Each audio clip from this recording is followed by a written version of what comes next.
Dear friends, how are you? Happy Sukkot. Standing here in the world-famous Sukkah here at the Chabad of Naples and wishing each and every one of you a happy Sukkot. Sukkot is one of our most beautiful holidays. It's the joyous of all festivals. In fact, it's called Zman Simchasenu. It's the season of our rejoicing. On Rosh Hashanah and Yom Kippur, we acknowledge the past. We ask for forgiveness. But on Sukkot, it's a time to leave it all behind and to begin our lives again with a clean slate. We do not allow our past to distort our vision or constrain our ability to progress in the future. It's the festival of joy. We're able to rejoice and to be happy about the blessings we have in our lives. So I want to share with you a short story. In the 16th century, there was this innocent Jew that was thrown into prison by a feudal baron who gave him a life sentence. And for some reason, he decided to show him a bit of mercy. And so he told him as follows: "You're going to be my prisoner for life. That's not going to change.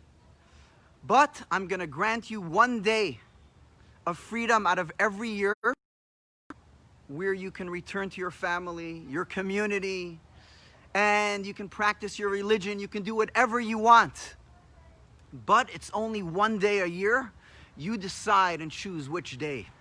Now you can imagine he didn't know what to do. Which day should he choose? What would you choose? A birthday, an anniversary, a Passover holiday, a Sukkot holiday? Which day should you choose? Unable to make up his mind, he sent a letter to one of the great sages of his time, and he said, "What should I do? Which day should I choose?" And the sage replied with a letter saying as follows: "The day that you should choose is the very first day available. Whatever day that is grab it. Don't wait for some specific holiday, but the soonest you can get that day of freedom, grab that moment."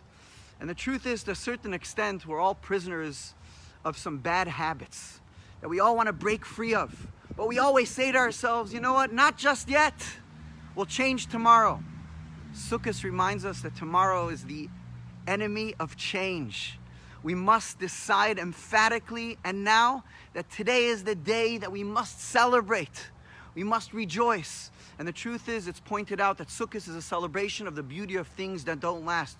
This Sukkah that's up here right now, in 7 days it's going to be dismantled.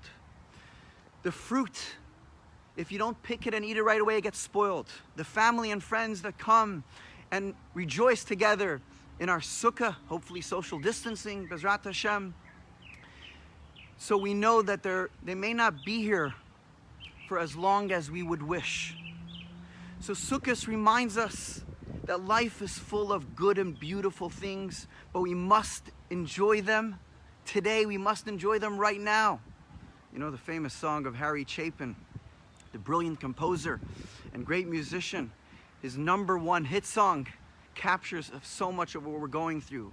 We have bills to pay, planes to catch, maybe not now so much. But we always say, you know what? When they ask us, when are you coming home? When are you going to spend time with us? We say, we'll get together then. It'll be the opportunity. Sometime in the near future, we'll get together. But the truth is, Sukkot reminds us is that we must cherish every moment, and every moment is a cause for extraordinary celebration. When you come home from work, you see your wife anew as though it's the wedding day. You see your children anew as though it's the day they were born. You take nothing, absolutely nothing for granted. I want to just conclude. You know, in 1911, the Louvre Museum in Paris fell victim to one of the great art heists in history when the Mona Lisa was stolen. It remained missing for 2 years.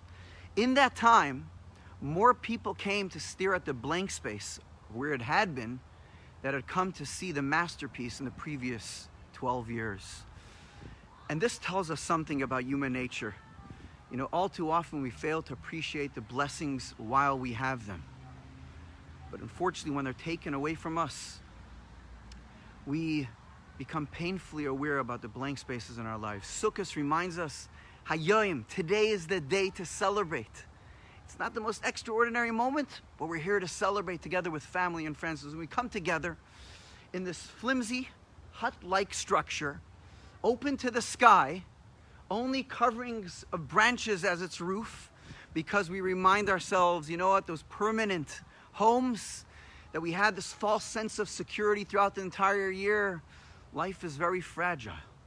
Life is very temporary. Life is fleeting. We're reminded how short life is so that we can remember throughout the year to cherish and to live fully every single moment. And that's what the Sukkot is all about. It's a time to be full with your heart, to rejoice, to celebrate with your family. And I promised you at the end, there'll be something very special. So at Chabad of Naples, we always try and strive to be creative, especially when it comes to help us to reach out to our Chabad Naples family.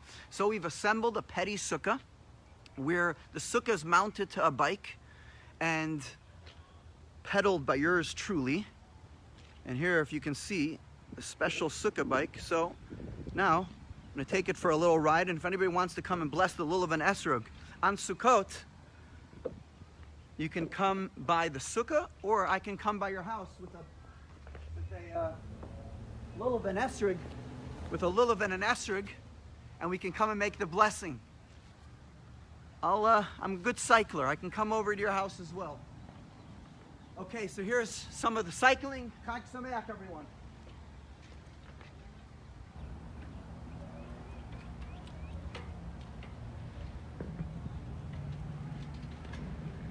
Whoop.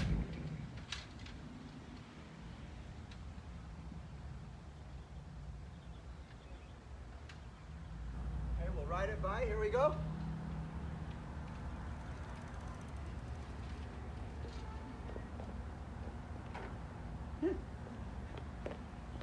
Chag Sameach, my friends. Enjoy. We love you, and a happy Sukkot from your Chabad Naples family. We love you.